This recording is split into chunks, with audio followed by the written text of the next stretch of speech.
venus si nombreux pour notre traditionnel défilé du 1er mai en hommage à Jeanne d'Arc qui est là aujourd'hui avec nous pour dire non à Bruxelles et un grand oui à la France. C'est l'hommage à notre sainte patronne de France. Et je crois qu'en ces temps de crise, l'image de Jeanne d'Arc, une image de jeunesse, de courage et surtout d'épisodes un peu providentiels peut nous donner de l'espoir. Ils ont été les héros de l'élection municipale de mars dernier. Ils ont gagné des mairies et commencent déjà à montrer qu'une autre façon de faire de la politique est possible, même au niveau local.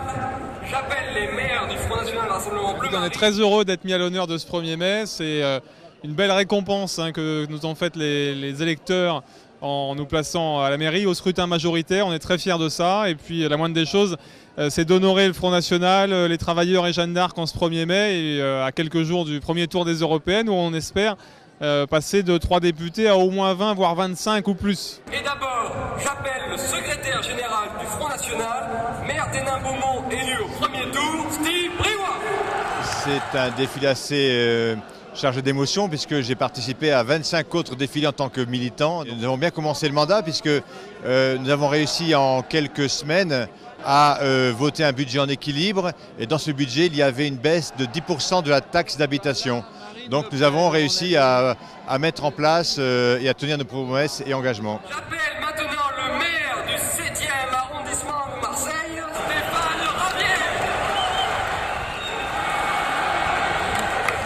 Le maire des 13e et 14e arrondissements, qui est très heureux d'être avec ses camarades maires, mais camarades tout court. Les maires, les conseillers régionaux, le peuple du Front National, qui, comme chaque année, vient honorer Jeanne d'Arc et les travailleurs, les militants qui sont plus galvanisés, motivés que jamais après cette réussite au municipal, qui va entraîner, j'en suis persuadé, un succès à l'occasion de ces élections européennes à venir.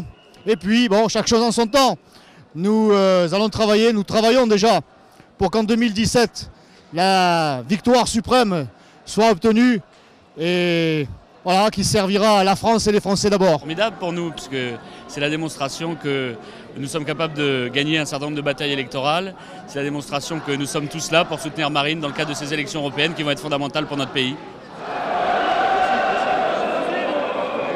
Jean-Yves Narquin, seul maire adhérent du Front National qui a été réélu. Donc mon seul message, c'est de dire à l'ensemble des maires qui n'osent pas aujourd'hui s'afficher, n'ayez pas peur, montrez vos engagements. Vous voyez que ça n'est pas un obstacle d'être à la fois maire du Front National et de se faire réélire. La percée qu'a fait le Front National à ces élections municipales est le départ annonciateur de la suite. Nous avons une merveilleuse perspective qui s'ouvre devant nous avec les différents scrutins et tout ça nous conduira à l'élection de Marine Le Pen, à l'élection présidentielle.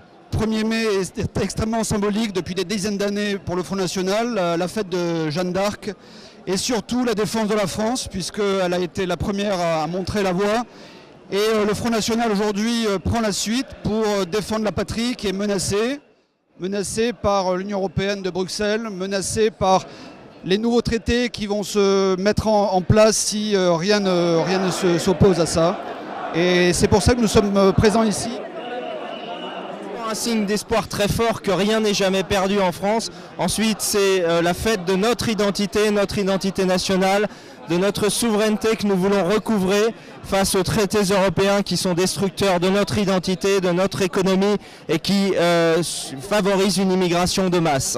Il est important que nous soyons tous là pour donner un nouvel élan, pour essayer de sauver la France des griffes de l'euromondialisme qui est devenu un train fou qui déraille et qui nous entraîne dans le précipice. Il n'y a pas de fatalité à la crise. L'Union européenne en est largement responsable. Nous sommes là pour le dire et pour proposer des solutions. Et les solutions, ça passe notamment par le retour à la souveraineté nationale, par le retour à la maîtrise de nos frontières et par la lutte contre l'oligarchie qui, en réalité, s'est emparée du pouvoir sous la bannière de l'Union européenne. Je suis très heureuse d'être là aujourd'hui et j'en profite pour saluer tous les Français d'outre-mer. Vive la France, vive les Français d'outre-mer. Non à Bruxelles, oui à la France. Marine. Ah, vous êtes beau. Super, des choses importantes, des messages importants pour l'avenir de la France, pour notre souveraineté, pour notre prospérité et notre sécurité.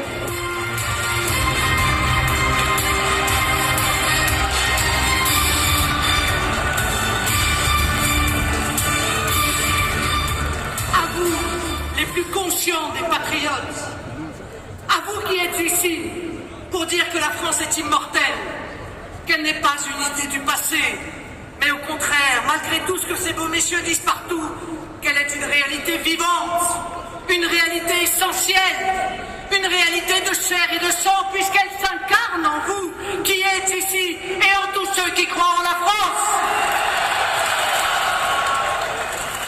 Car vous représentez ces millions de Français pour qui le mot patrie, le mot France sont des mots vivants, chaleureux, exaltants, des mots d'espérance et de communauté fraternelle. Oui, bien sûr, nous allons parler de la France, nous allons parler d'Europe, nous allons parler de notre futur, nous allons parler des combats à venir, mais ces mots, ils recouvrent la forte et sensible réalité qu'est la patrie française. Un territoire, une langue, une histoire, mais aussi et surtout un peuple, les Français. Ce peuple de lions, lorsqu'ils ne sont pas gouvernés par des ânes, et qui sont les champions de la liberté, de la souveraineté et de l'indépendance nationale.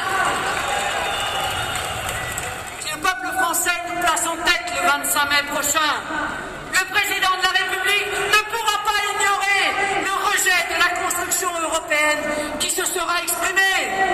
La seule solution pour le gouvernement français sera de revenir devant le peuple.